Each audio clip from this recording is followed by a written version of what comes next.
Bonsoir à toutes et à tous et bienvenue sur El Marhalebiya. Quel plaisir de vous retrouver pour ce nouveau numéro de Microscope. Soyez les bienvenus et merci pour votre fidélité.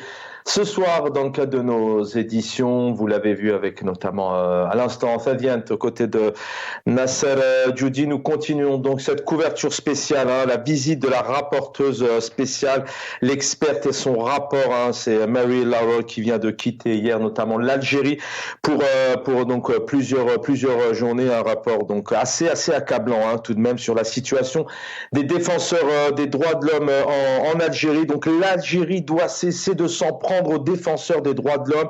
Je regrette que certains défenseurs des droits de l'homme travaillant sur des sujets sensibles subissent donc des restrictions constante, dit-elle. Ce soir, nous reviendrons dans un premier temps d'abord sur la forme, avec encore une fois un manque de conscience, un manque de présence totale de la presse algérienne, comparée notamment à des actualités autour du football, autour de cette voiture chérie. Dernièrement, on en a longuement parlé, ou encore l'arrivée du nouveau Premier ministre. Énormément de caméras autour de ces actualités qui ont certes leur importance, mais on se rend compte ici, c'est le deux poids, deux mesures, puisque aucun live, aucun débat n'a été consacré donc à ce rapport, et encore moins nous n'avons entendu certains députés. Nous reviendrons aussi sur le fond, bien évidemment, les libertés individuelles, collectives, les droits civils, les droits politiques, et puis l'expert qui revient énormément sur le 87 bis. Il est regrettable de constater que les lois conçues pour lutter contre le terrorisme suscitent tant de terreur auprès des défenseurs des droits de l'homme en raison d'une définition trop large et excessivement vague de ce qui relève du terrorisme dans le code pénal. La rapporteure spéciale a noté que cet article 87 bis du code pénal est l'une des lois les plus fréquemment invoquées pour poursuivre les défenseurs. Donc plusieurs questions se posent ce soir. Nous reviendrons sur cette nouvelle gifle, point d'interrogation pour le régime algérien selon ce rapport accablant. Nous reviendrons aussi notamment sur la place des partis politiques, des militants, l'élite pour continuer à faire face donc à cette difficulté, à cette répression que subit donc les militants, la situation des droits de l'homme en Algérie. Pour en parler, donc le plaisir d'accueillir ce soir Amira Bouraoui, médecin, militante politique. Amira Bouraoui, bonsoir et merci pour votre présence. Bonsoir, merci pour votre invitation et je salue tous vos auditeurs.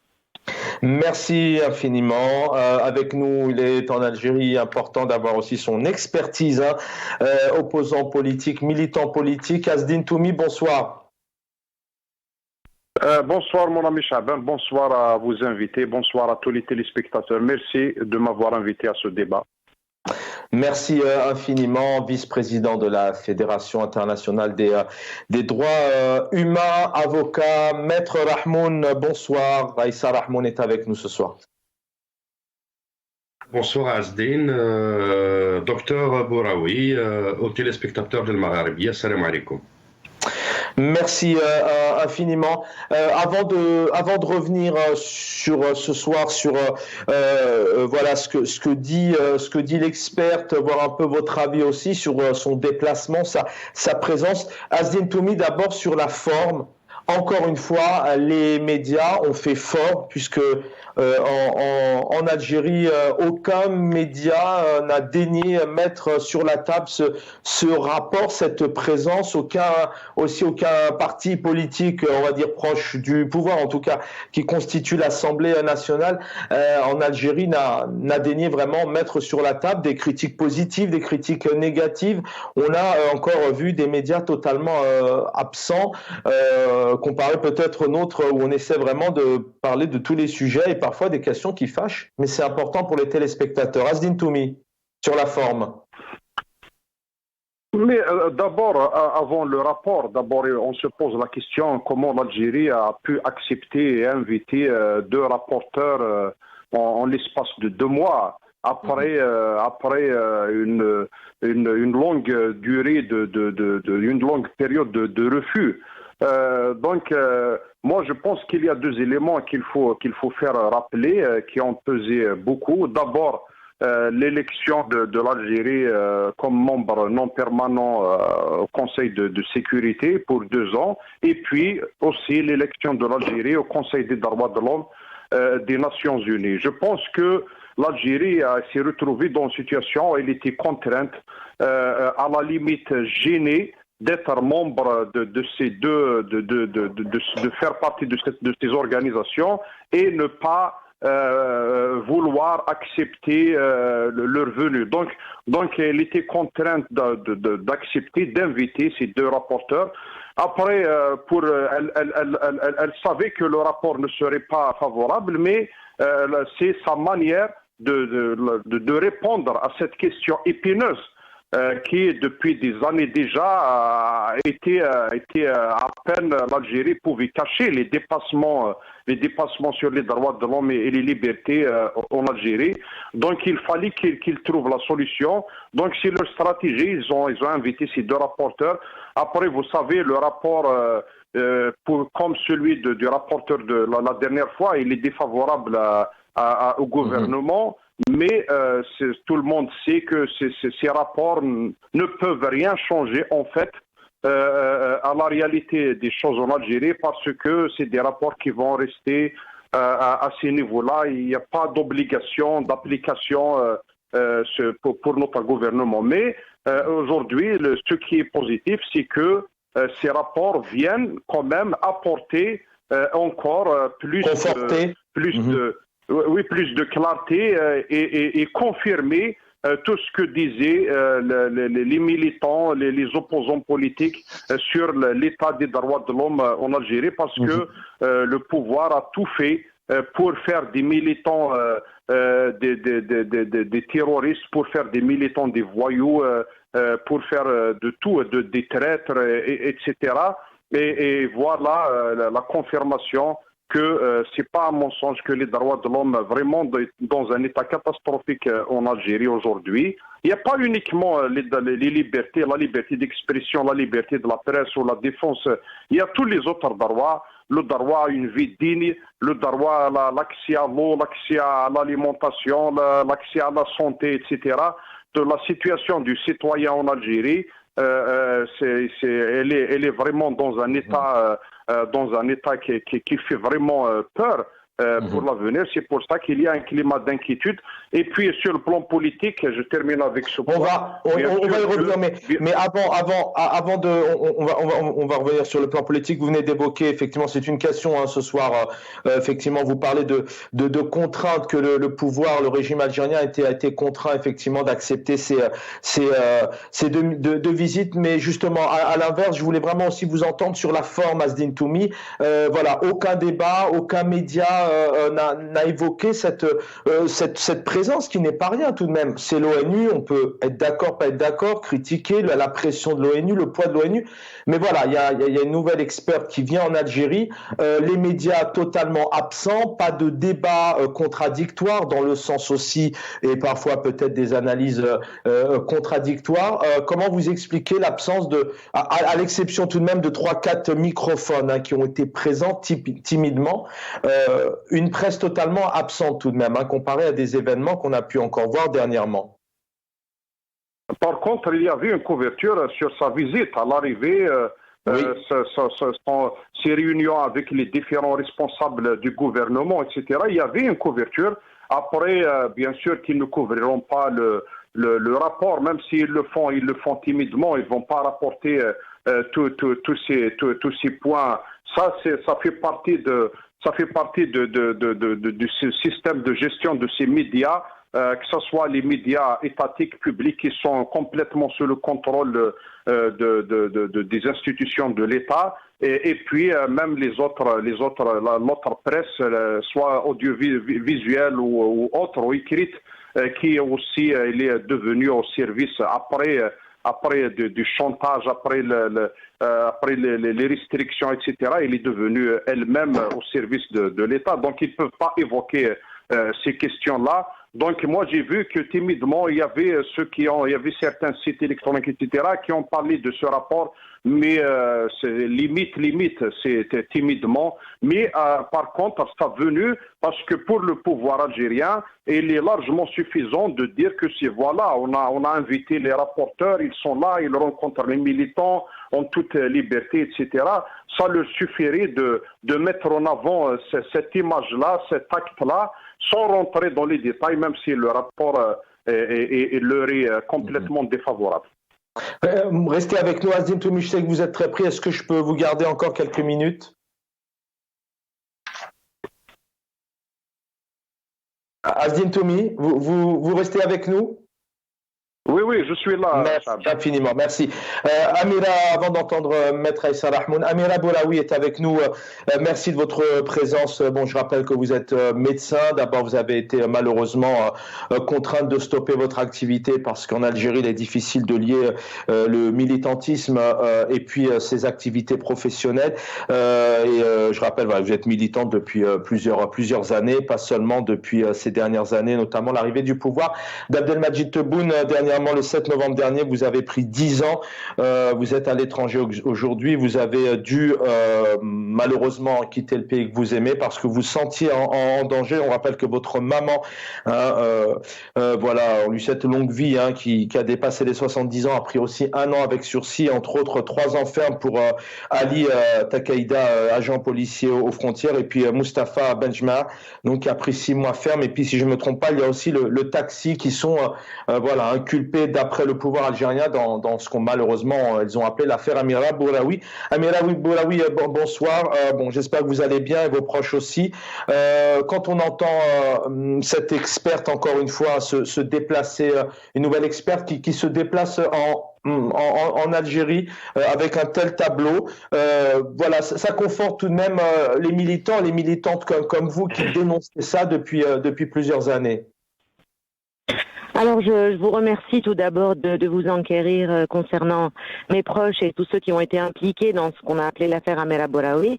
Et ben, pendant que la rapporteuse de l'ONU était en train de faire son travail, en même temps, le procureur, qui malgré toutes les lourdes peines qui ont été imposées à tout ce beau monde de l'affaire Amira Bouraoui, le procureur a fait appel en fait. A fait appel et il veut davantage qu'1 an de sursis pour ma mère et il veut encore inculper des gens qui viennent d'être libérés.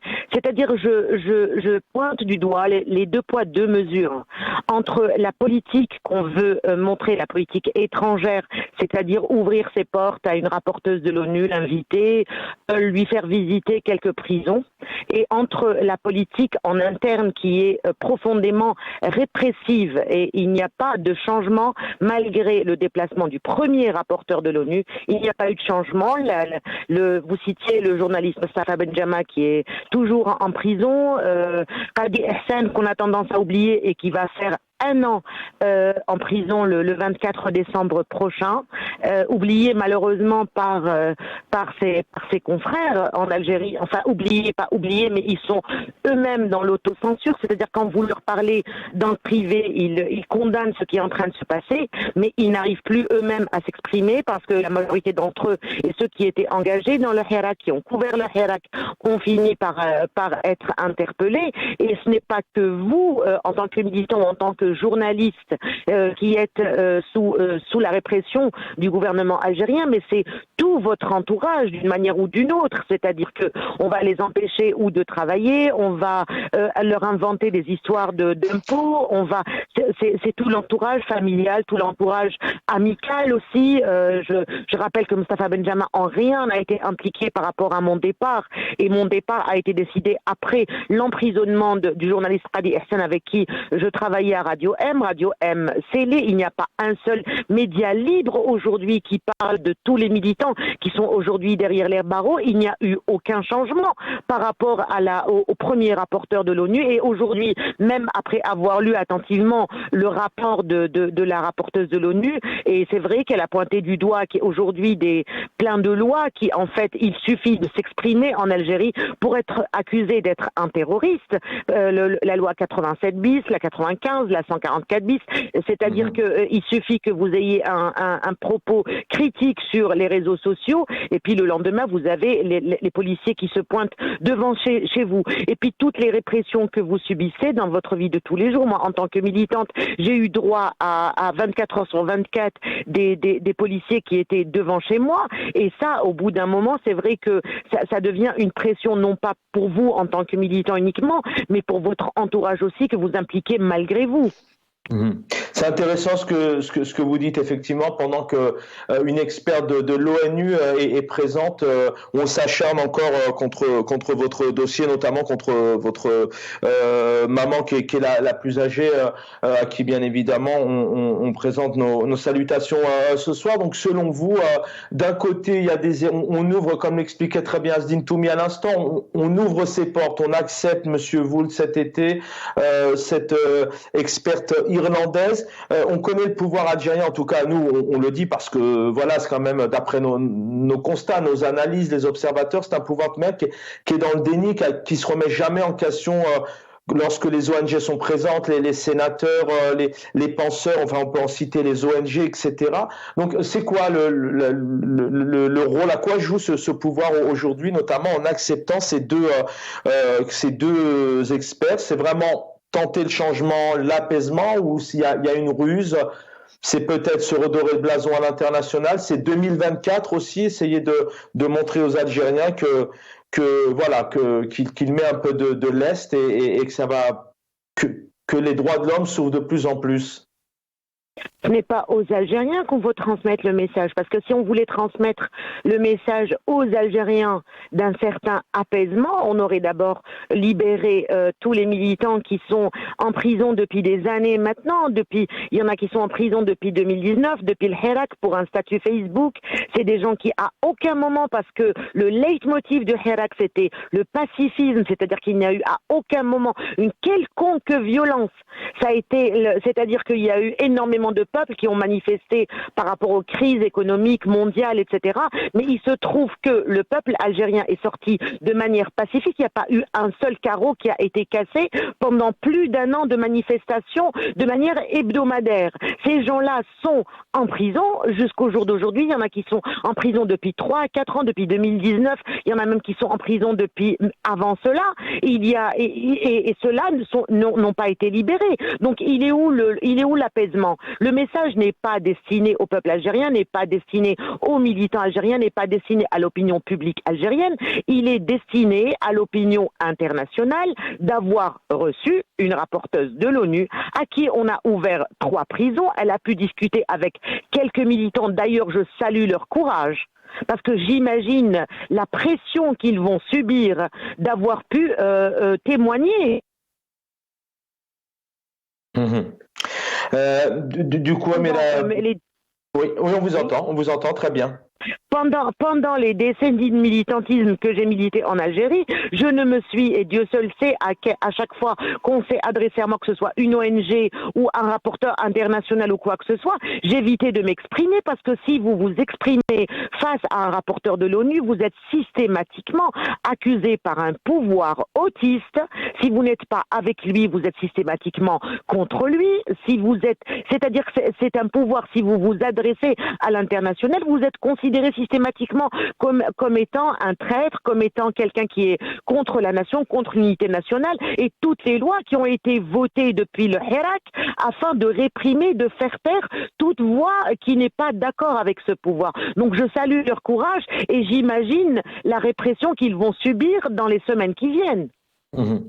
Comment on peut imaginer, du coup, on a compris, selon votre analyse, on entendra aussi Maître Rahmoun là dans 3-4 minutes avant de vous libérer, Amira Boulaoui, les militants font ce constat maintenant depuis plusieurs années, pas que depuis le Hirak, vous en faites partie, et bien avant, d'ailleurs même depuis 62, c'est ce changement de système. Il y a eu cette période d'ouverture 88, 90, 91, où il y a eu notamment cet arrêt notamment du processus processus démocratique et électoral. Est-ce que l'ONU aujourd'hui, tel qu'il est, est-ce que réellement il peut faire, voilà, c'est pas une fin en soi, est-ce qu'il peut jouer un rôle, est-ce qu'il peut faire pression, ou est-ce que c'est aujourd'hui vraiment aux militants de continuer, parce qu'on se pose aussi cette question aujourd'hui, la place des militants, la place des partis politiques, la place des élites, comment vous voyez leur place, sachant que c'est difficile en Algérie tout de même, hein? La rapporteuse de l'ONU le dit clairement qu'il faut faire la différence entre ceux qui sont des terroristes et ceux qui sont accusés comme tels et ceux qui sont des militants pour la démocratie et la liberté. Vous savez, le slogan du Hirak, c'était Jazair Hurra Demokratia, liberté et démocratie. Et tous ceux qui ont aujourd'hui qui ont pu crier ce slogan sont accusés d'être des terroristes. En fait, ils font l'amalgame et c'est ce qu'ils veulent vendre à l'international, car entre-temps, il y a eu effectivement le terrorisme islamiste, il faut le dire, et aujourd'hui, ce que veut transmettre le pouvoir algérien à l'international, c'est que effectivement, il y a eu le terrorisme, et ces gens-là veulent encore amener le terrorisme en Algérie, alors que les services de sécurité ont pu mettre fin à ce terrorisme. Je suis désolée, aujourd'hui, le Hirak à aucun moment n'a eu des slogans terroristes, même si certains ont voulu faire un déni de l'histoire, parce que vous me parlez de 88, oui, 88 a été la liberté et la démocratie, mais tout de suite après, c'est parti en cacahuète en 90 par rapport au terrorisme islamiste. Mais il se trouve que le Hirak était très très loin de cela, et il a été, on a réussi à le faire taire et à vouloir vendre à l'international que le Hirak voulait une Algérie islamiste, ce qui est complètement faux. Du coup, avant vraiment une dernière réaction, les militants, l'élite aujourd'hui, est-ce qu'elle a encore sa place, et puis est-ce qu'elle peut avoir une place en Algérie? On entend beaucoup d'ONG, beaucoup de gens à l'extérieur. Souvent, on dit qu'il est plus facile de travailler à l'extérieur du pays qu'à l'intérieur. Cette élite, ces partis politiques qui sont aujourd'hui quand même très intimidés, vous les voyez comment? Ici, pour l'instant, et vous savez, dos au mur, il a fallu partir parce que je serais restée en Algérie parce qu'on avait continué à quand même faire vivre Radio M à travers Zoom et tout. J'aurais fini avec Radi Hussein. Ici en France, il y a une diaspora qui essaye de s'organiser. Ce sont des Algériens, et vous savez, il y a des milliers d'Algériens qui n'arrivent pas à rentrer voir les leurs parce qu'ils ont peur de voyager et de se retrouver encore sous ISTN. Je salue la rapporteuse de l'ONU qui a mis en avant cette histoire d'ISTN, qui est devenue une sanction qu'on sort du jour au lendemain comme ça, afin de faire taire les militants. L'élite aujourd'hui en intramuros, elle ne peut absolument rien faire. J'espère que l'élite à l'international pourra plus, d'ailleurs en 62, il se trouve que, et avant 62 et dans les années 50, pour libérer l'Algérie, c'est justement la diaspora qui a bougé, la diaspora algérienne. Amira Boulaoui, merci vraiment d'avoir été avec nous pour ces quelques minutes. On vous souhaite une bonne continuation tout de même. Merci Amira Boulaoui. On va entendre Maître Rahmoun. Merci cher Maître Rahmoun d'avoir patienté. On va tout de même écouter ici l'experte qui dit clairement, voilà, je repars malheureusement très déçu d'Algérie. Donc ça veut tout dire.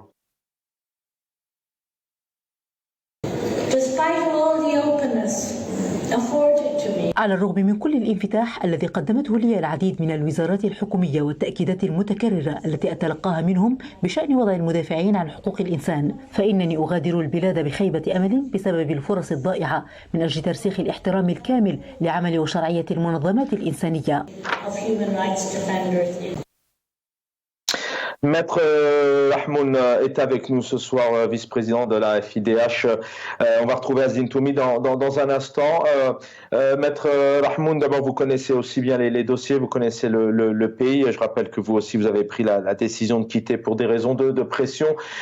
C'est tout de même un rapport qui conforte, qui va dans le sens des militants très, très rapidement. Pour en citer quelques-uns, on a l'UCP, on a Mohsen Bella Abbas, on a le RCD, Kalima Naït Slimane, président du Congrès, Amazir, Ali Belhadj qui est assigné, qui peut pas sortir, le PT ou encore l'UCP, le MDS, le MSP, Mohamed Taferka qui est très âgé, militant, qui est derrière les barreaux, le Hlou, Hassan El Khadi, on en parle. Il y a 2 jeunes qui viennent de quitter après 32 mois de prison, ils ont été acquittés.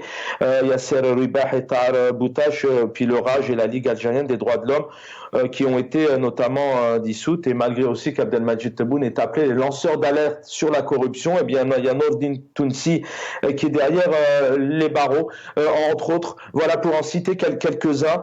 Voilà, une nouvelle experte. Ça conforte tout de même, et vous entendez derrière un peu sur le rôle du pouvoir, derrière à quoi il joue, est-ce que vraiment c'est apaisement, c'est ruse, etc. Écoutez, cher Chaban, le mandat de la rapporteuse spéciale est lié à la question des défenseurs. Et dans cette question, il y a le texte de Paris qui consacre un très grand chapitre, la Convention de Paris, sur la question des défenseurs. La définition, le mandat d'un défenseur. Il ne faut pas qu'on soit dans l'amalgame, dans les amalgames, quand il s'agit de militants politiques ou de militants des droits de la personne humaine. Donc il s'agit de militants, d'activistes, de défenseurs et de lanceurs d'alerte à la fois. Sur le plan pédagogique, il faut restituer les faits, il faut restituer ce qui est conceptuel en termes de la visite et du mandat de la rapporteuse spéciale. Il s'agit d'un mandat consacré aux défenseurs. Ça, y compris les syndicalistes, parce qu'ils sont défenseurs pour une catégorie sociale de la société, qui sont les syndicats, les corporations, qu'elles soient administratives ou dans les PME, PMI, etc. Ça d'une part. D'une autre part, la visite sur le plan de la forme, sur le plan formel, effectivement, mes prédécesseurs ont si bien expliqué la chose en disant qu'il s'agissait d'une opération de plaidoyer du régime algérien en direction de l'opinion internationale, c'est-à-dire en direction des institutions internationales qui, à l'occasion de l'élection de l'Algérie au Conseil des droits de l'homme, particulièrement, pas au Conseil de sécurité, deux choses différentes, au Conseil des droits de l'homme, où le pays qui siège dans ce Conseil sont soumis à un exercice annuel, à un exercice de reporting qui est l'exercice des rapporteurs spéciaux et des groupes de travail des Nations Unies. Il se trouve que l'Algérie ne pouvait pas se permettre ce luxe autoritaire qui se répète à chaque fois, de refuser les visites, les demandes de visite des rapporteurs spéciaux. On l'a vu à l'occasion, par exemple, de Raymond Voul, le chargé de la question de la liberté d'association, une visite qui était reportée 8 fois. Force est de constater qu'aujourd'hui, il y a beaucoup de demandes, on se bouscule chez les rapporteurs spéciaux pour visiter l'Algérie, chose que l'Algérie, les autorités, le régime algérien ne peuvent plus, à mon avis du moins, refuser aux rapporteurs spéciaux ces visites. Sur le plan de la gestion médiatique, effectivement, tambour battant, la visite de la rapporteure spéciale chargée de la question des défenseurs était très bien médiatisée par les canaux qu'on connaît, qui sont très proches du régime. D'ailleurs, ils viennent d'avoir 2 prix à l'occasion du concours sur la liberté de la presse. C'est le NTV qui a bénéficié de ces 2 prix. À vous de faire les conclusions nécessaires. Donc, ils ne peuvent pas refuser ces demandes. Ils sont dans la stratégie tambour battant de médiatiser les visites, mais pas les conclusions. Parce que les conclusions, il s'agit de déclarations préliminaires sanctionnées à la fin de chaque visite, et un rapport sera déposé au bureau du Conseil des droits de l'homme, probablement au mois de juin 2024. Une année charnière très importante pour le régime algérien, mais pas pour le peuple algérien, parce qu'il s'agit de l'année de l'élection présidentielle. Après, l'évaluation, en termes d'évaluation, victoire ou pas victoire, effectivement, c'est une victoire pour la société civile, pour les défenseurs, malgré que ces rapports, ces soumissions, ces conclusions ne sont pas contraignantes aux États. Elles ont une valeur morale très importante, mais du moins, ça permet aux défenseurs, ça permet à l'opinion nationale et internationale de lever le voile sur ce qui se passe en Algérie en termes de liberté et de droits fondamentaux. Je vous rappelle quelque chose de très important. Souvenez-vous que le régime et sa classe politique satellitaire et sa société civile satellitaire ont qualifié les ONG internationales d'ONG sionistes, d'ONG qui sont à la solde du diable. Et dans ces deux mandats qui sont très complémentaires, à savoir celui de Raymond Wool et celui de la rapporteure spéciale sur les défenseurs, Marie Lower, pour le premier, il était président de la section d'Amnesty International au Togo, qui était très critiqué, sévèrement critiqué en Algérie, soit par le régime et la classe politique qui sont et la nouvelle classe politique appendice du régime. Marie est membre fondatrice de Frontline Defender, une organisation irlandaise qui a pour mandat le travail sur les défenseurs. C'est très important en termes de mea culpa que le régime ne peut pas avoir, bien sûr, parce qu'il est dans le déni, dans la négation et dans une démarche autoritaire. Ça, d'un point de vue. En termes de présence de presse, c'est très important de le souligner.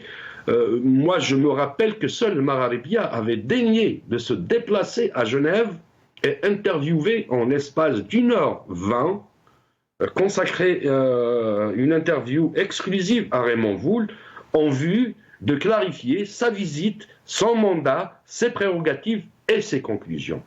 Aujourd'hui, effectivement, quand on voit Jamal Belmadi, qui est le ministre du bonheur en Algérie, parce que c'est comme ça qu'on l'appelle communément, à l'occasion d'une conférence de presse de 20 minutes ou d'une heure, vraiment tous les organes de presse algériens, un micro n'arrive pas à prendre une place entre deux micros.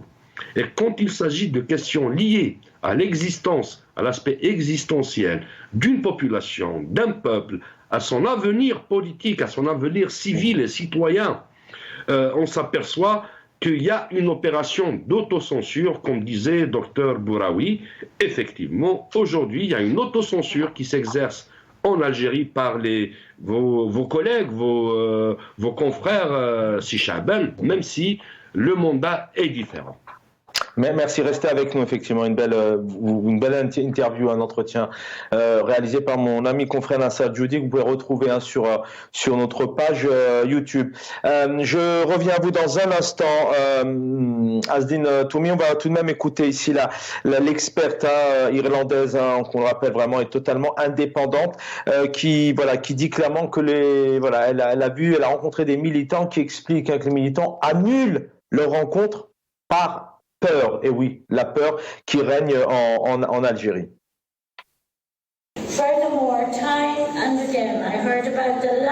سمعت مرارا وتكرارا عن انعدام الشفافية فيما يتعلق بالإجراءات القمعية المتخذة ضد المدافعين عن حقوق الإنسان، فلم يتم تقديم سوى القليل من المعلومات حول من أصدر الأوامر ضدهم وبأي سلطة ولأي سبب. لقد أشار العديد من الأفراد إلى نوع من قوة الشرطة السياسية التي قد تكون موجودة في الظل والتي قد لا تبدو مسؤولة أمام أي رقابة. من المؤسف أن بعض النشطاء الذين كنت أنوي مقابلتهم رفضوا أو ألغوا مقابلتهم في اللحظة الأخيرة خوفا من الانتقام، وهناك من منعوا من الوصول إلى مدينة تيزي وزو عندما كنت هناك، وأثناء سفرهم إلى المدينة تم إيقافهم عند نقطة تفتيش أو احتجازهم في مركز للشرطة لأكثر من 10 ساعات، مما يدل على انعدام الشفافية. Asdine Toumi avec nous ce soir, opposant politique. Vous êtes en Algérie. Vous vouliez réagir tout à l'heure sur la politique, les partis politiques. C'est une question effectivement que je vous pose, qu'on se pose ce soir. Comment les partis politiques, alors où sont-ils? Bon, c'est une question un peu imagée, mais où est l'élite? Où sont les militants aujourd'hui? Mais c'est vrai que c'est difficile en Algérie tout de même de continuer à travailler. Mais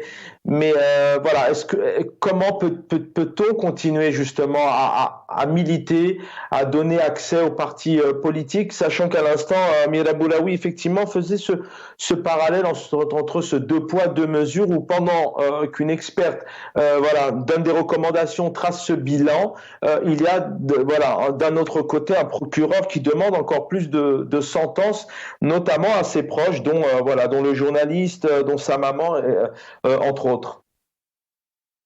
Moi, je ne pense pas qu'il y ait deux poids, deux mesures. Moi, il y a un poids et une mesure. Le pouvoir, il est dans sa stratégie, il est dans la ruse. Il a fait ça pendant le Hirak à plusieurs reprises, sous des slogans divers. Où il a dit, il a libéré des militants, mais une semaine après, il en avait pris d'autres et mis en prison. Donc, il est toujours dans ça, c'est stratégique, ça fait partie de sa stratégie. Mais l'objectif global étant d'atténuer ou d'empêcher toute voix opposante ou toute voix critique pour qu'elle arrive au peuple. Donc, d'abord, il essaye d'instaurer un climat de peur sur les militants, etc. Puis il ferme les espaces. D'abord, les espaces de réunion où les gens peuvent poser les vrais débats et les vraies questions relatives à la vraie crise que vit notre pays. Et puis, il ferme les espaces médiatiques. Aujourd'hui, vous avez posé la question, comment peut-on encore exercer? Moi, je pense qu'il n'y a pas d'espace pour exercer de la politique ou du militantisme aujourd'hui. Les militants et les hommes politiques, les opposants sont réduits à de simples résistants qui essayent d'exister. Aujourd'hui, le seul canal qui est ouvert aux militants et aux opposants politiques en Algérie, que ce soit à l'intérieur ou à l'extérieur, c'est bien le Maghrébia. Les organes publics et l'autre presse privée qui est déjà acquise au pouvoir, donc elles n'ouvrent pas leurs portes. D'ailleurs, même les débats et les tables rondes qu'ils organisent, elles sont à un sens unique. Il n'y a pas de débat contradictoire aujourd'hui, que ce soit sur ces organes ou ailleurs. Donc aujourd'hui, la situation elle est difficile et ça fait partie de la stratégie du pouvoir. Dès lors que le Hirak a menacé la continuité et le maintien du pouvoir et a vraiment ouvert et donné la chance à l'Algérie d'aller vers le changement, le pouvoir a violemment réagi en mettant en place un plan répressif basé sur la répression, sur la violence, sur la peur pour se maintenir, pour que dans l'espoir que le peuple renoncerait à son Hirak, renoncerait à ses revendications par rapport à la démocratie, à la liberté. Donc nous sommes dans ça. Le pouvoir compte occasionnellement, quand il a besoin de montrer une image pour les instances internationales ou pour l'intérieur même, ça lui arrive de faire comme ça des petits relâchements, mais ce n'est que de la ruse, ça reste de la ruse. Moi, je reste convaincu que ce pouvoir, depuis des décennies, depuis 62, il s'est imposé comme seule alternative. Il n'y a pas eu d'alternative démocratique au pouvoir. C'est le pouvoir lui-même qui se succède à chaque fois avec de nouveaux visages, avec des personnes différentes, mais c'est le même système. Donc il s'impose avec des passages en force, généralement de la fraude électorale, de la triche, du mensonge, de la propagande, donc de la répression, et c'est toujours imposé. Donc il ne peut pas changer aujourd'hui, et ça relève de la naïveté de Karouar que le pouvoir aujourd'hui, surtout à la veille des élections 2024, il s'inventerait un quelconque schéma de démocratie ou de liberté. Moi, je pense au contraire. de plus en plus, ça se resserre. Aujourd'hui, il n'existe pas de débat politique, de débat contradictoire, et c'est très grave. Moi, j'ai rarement vu un champ politique et un champ médiatique aussi fermé qu'aujourd'hui. C'est une des périodes les plus noires. C'est une période des plus noires. Certains militants, analystes algériennes disent vraiment que le pays est en train de vivre la situation là, jamais vécue, même du temps depuis 62 d'ailleurs, hein, même du temps de Bouteflika, même du temps des anciens chefs d'État. Oui, ça nous renvoie à des pratiques révolues, des pratiques de grandes dictatures dans le monde des années 60 ou peut-être avant. Donc c'est ce qui est dommage pour notre pays. Or que on a eu un Hirak qui était exemplaire sur le plan de pacifisme, sur le plan d'intelligence, de revendication, de de belles images qu'il avait envoyées au monde entier. Et aujourd'hui, on se retrouve tous ces militants qui étaient à l'avant-garde de Hirak, de loin ou de près, directement, indirectement, ils subissent des pressions. Des fois, ça peut aller jusqu'aux poursuites judiciaires ou l'emprisonnement. Ça reste des intimidations du quotidien. Donc voilà, la situation, c'est ça, la situation, et ça ne pourra pas, moi je ne vois pas comment ce pouvoir, sans qu'il y ait un autre élément qui rentre en jeu, notamment... Voilà, c'est la question, avant de vous libérer, c'est la question que j'allais vous poser, Azdine Toumi.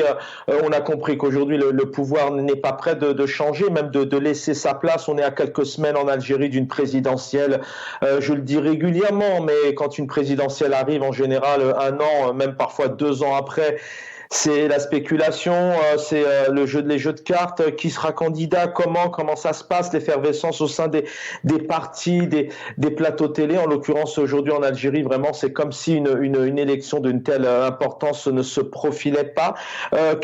Comment le pouvoir peut-il être peut-être déstabilisé, en tout cas que les choses bougent. Il y a eu cette période, je le disais tout à l'heure, tout de même qu'on le veuille ou non, 88-89, le peuple sort. Derrière, effectivement, il y a un champ médiatique, une liberté d'expression, liberté de ton qui se présente. Il y a des législatives qui se présentent où un autre parti, pour la première fois, c'était à l'époque le fils qui remporte le premier tour, et puis arrêt du processus électoral démocratique. Juste pour donner aux téléspectateurs un peu la dynamique de cette période où les choses bougeaient, le pouvoir a dit non. Il a dit « je reste au pouvoir ». Comment on peut changer comment le peuple peut-il changer? Quelle solution on peut avoir aujourd'hui? D'abord, il faut rappeler la stratégie du pouvoir qui va être la même à mon avis. Donc, le système, il va passer quelques mois, quelques semaines à choisir son candidat. Ça va être un débat interne aux institutions, aux personnes, aux différents clans. Après, il y aura le simulacre du jour des élections avec les caméras, on a vu les queues pour aller au vote, les images, les vidéos, les déclarations. Ça va être un carnaval. Donc il reste sur le même schéma. Avant ça, ils sont en train d'opérer des changements dans l'administration parce que quoi qu'ils veulent faire croire aux gens qu'il y a une institution, il y a un organisme qui organise les élections, or qu'on sait très bien que c'est l'administration. De l'autre côté, vous savez, l'exclusion du peuple, le mépris, faire peur au peuple, ça présentera à un moment ou à un autre sa limite. C'est ce qui s'est passé avec Bouteflika. À un moment donné, le peuple a dit non. Cette fois-ci, avec toutes ces lois restrictives des libertés, comment ça va se passer? Tout est possible. Moi, je n'ai pas assez de données pour voir comment ça va se passer, mais je pense que la limite, elle va être atteinte, comme elle a été atteinte avec le 5e mandat de Bouteflika. Nous sommes toujours dans la continuité. Moi, je pense que le pouvoir doit être raisonnable pour pouvoir donner la chance à l'Algérie encore d'aller vers un vrai changement. Est-ce que l'Algérie peut encore supporter de maintenir moi j'ai dit que nous sommes devant une escroquerie politique. combien de temps l'Algérie pourra-t-elle supporter cette escroquerie politique? Merci. La question reste posée. Merci Yazine Toumi d'avoir été avec nous, opposant politique. Vous êtes donc en Algérie. Merci pour à chaque fois votre participation. On l'a compris ce soir, hein, c'est très compliqué, difficile parfois de s'impliquer, de dire les choses comme on les pense. On termine avec vous l'émission. Il nous reste encore quelques minutes. Maître Rahmoun, on fait le constat aujourd'hui, on l'a compris. D'ailleurs, même des personnes sont intimidées alors qu'elles sont à l'étranger. On pense notamment à Noir Malek, Abdou Semmar ou Amir DZ, entre autres. Plusieurs militants subissent des ISTN aujourd'hui, soit lorsqu'elles sont à l'étranger ne peuvent plus entrer et versa. Comment on peut faire bouger les choses? La FIDH, ONG très importante, vous êtes vice-président. L'ONU aussi, c'est tout de même important. Est-ce que vous pouvez avoir un poids aujourd'hui pour faire bouger les choses, notamment pour que le peuple soit plus apaisé en Algérie et que les libertés s'ouvrent?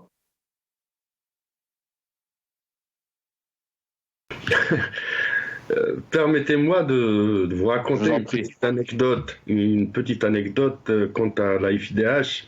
Au mois de mai 2022, la FIDH, nous avons formulé une demande officielle au ministère des Affaires étrangères en Algérie, au ministère de l'Intérieur et au secrétariat général de la présidence de la République pour pouvoir permettre à la FIDH d'effectuer une mission officielle pour rencontrer des activistes, des officiels, mais aussi des détenus, visiter des prisons, ce qui se passe un peu partout dans le monde, voir les conditions d'incarcération, assister au procès de détenus d'opinion, des activistes, des défenseurs. Ça va vous étonner parce qu'à l'ère on est en 2023, bon, c'était une année auparavant. Tout se fait par mail. Les nouvelles technologies, c'est les mails, etc. Et le mail qu'on avait envoyé, donc, il disait que le mail est erroné. Enfin, les différents mails, beaucoup.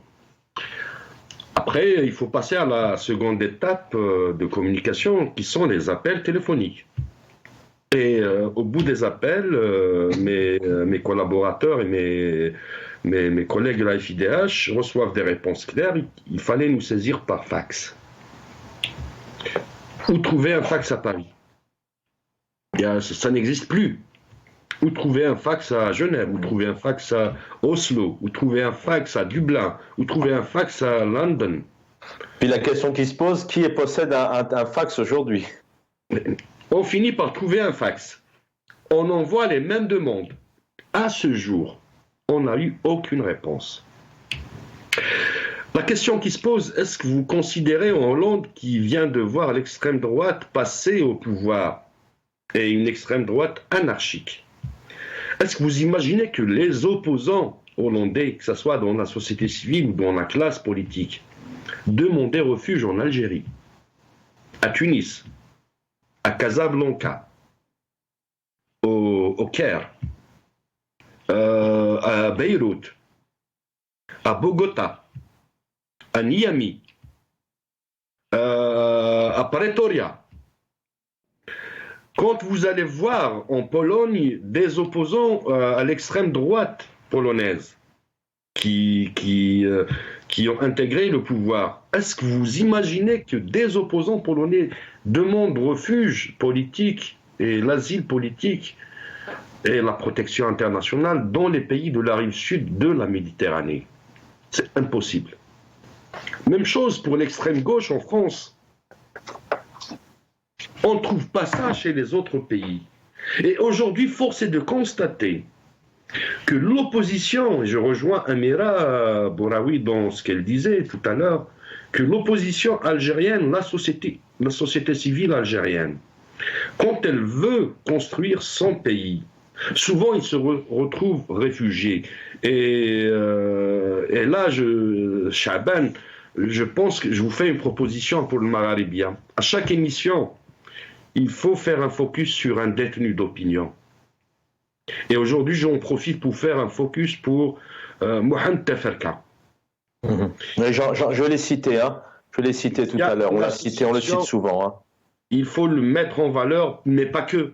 À chaque fois, il faut qu'on arrive à faire cet exercice. Ouais.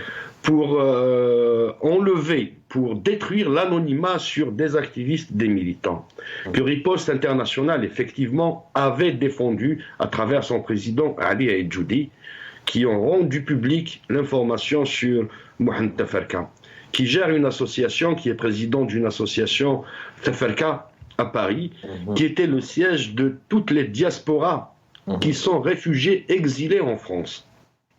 Oui, puis surtout, c'est pas, enfin, moi qui le connais depuis plus de 20 ans, c'est pas quelqu'un qui a vraiment, qui s'est toujours été un militant culturel.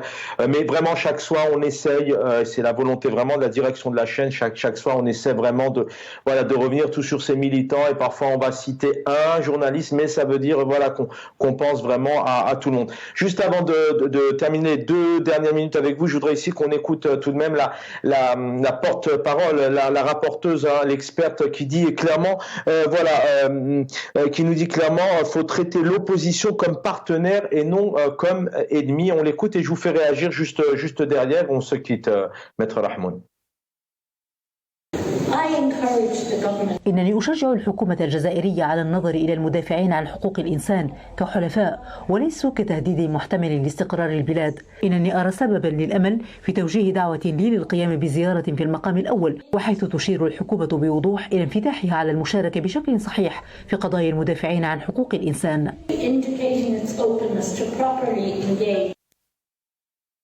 Maître Rahmoun, allez là, 1 minute 30 pour terminer là-dessus. Est-ce que le pouvoir actuel n'aurait pas tout à gagner justement à ouvrir ça serait certainement dans son intérêt. Là où il y a la démocratie, c'est un intérêt fort, c'est de la confiance, c'est réduire aussi le fossé entre eux, parce qu'il y a un fossé énorme entre le pouvoir aujourd'hui et le peuple. Hein. Est-ce qu'il n'aurait pas tout à gagner? Elle le dit, hein, Madame ici l'experte. Ouvrir, traiter l'opposition comme partenaire, justement. Elle considère dans sa continuité depuis l'arrêt du processus révolutionnaire de 62. Je parle du processus révolutionnaire. Il y a eu interruption de ce processus et principalement les années 90 et les années 2000 ont été jalonnés par deux faits très importants et gravissimes à la fois. Guerre contre l'humanité et opération de dilapidation à outrance des deniers publics, de corruption à grande échelle d'une manière astronomique. Durant les années 90, il y a eu des tueries contre les civils, il y a eu des opérations militaires auxquelles des décidents de l'armée algérienne ont fait des révélations, des discours et des communiqués, voire des livres qui sont édités. Durant les années 2000, c'est des chiffres astronomiques quand on voit aujourd'hui les oligarques du régime et les anciens premiers ministres et ministres passent devant la juridiction algérienne et on entend les chiffres. Donc aujourd'hui, il s'agit d'un double exercice à la fois. Ils ne peuvent pas accepter que les défenseurs, que les militants contre la corruption, que les militants contre l'impunité soient des partenaires du régime algérien. Donc, sur fond de réconciliation nationale, vérité, justice, réparation, que seul avec ce processus, on pourra arriver à la construction des défis du militaire qui sont le développement, la démocratie, l'état de droit. Merci, Maître Rahmoun, vice-président de la FIDH. Merci infiniment d'avoir été avec nous. Azdine Toumi aussi, opposant politique. Merci infiniment pour votre présence et aussi le plaisir d'avoir reçu Amira Bouraoui ce soir, médecin, opposante militante politique. Merci à l'équipe en régie pour la réalisation technique de cette émission. Le programme continue, la couverture continue. C'est une priorité au sein de la chaîne, vous le savez, hein, de poser les questions qui fâchent, on va dire, mais c'est surtout des questions importantes qui ne sont pas posées ailleurs et qui sont importantes pour peut-être à notre humble niveau éveiller, éclairer les téléspectateurs notamment sur les droits humains en Algérie dans quelques instants. Donc, El Omq, Jamel Taleb, bonne soirée à tous. Demain soir, Nasser Djoudi aux commandes.